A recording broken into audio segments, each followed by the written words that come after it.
శ్రమ సౌందర్యం నీకొచ్చే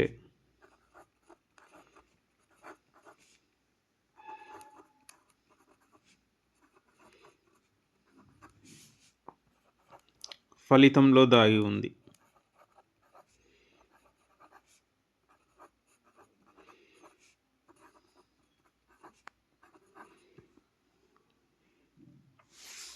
సో ప్రతిసారి ఓడిపోతున్నావు అనుకుంటున్నావా?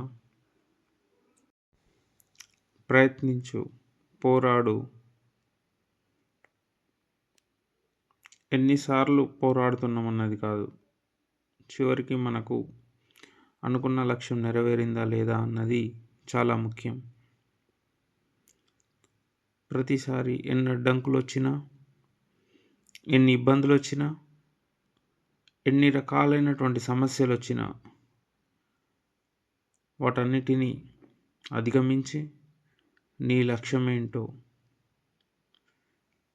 నువ్వు చేరాల్సిన గమ్యం ఏంటో నీకు నువ్వుగా తెలుసుకొని, తెలివిగా మసులుకొని, ప్రతి అడుగులో,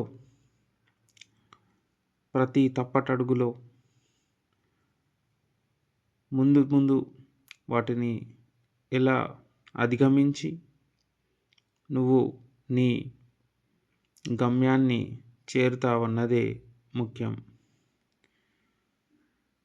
ఈరోజు ఒక తప్పు చేయొచ్చు, ఆ తప్పును సరిదిద్దుకొని మళ్ళీ నీ ప్రయత్నాన్ని మొదలు పెడితే నువ్వు 100% విజయ తీరానికి వెళ్తావు.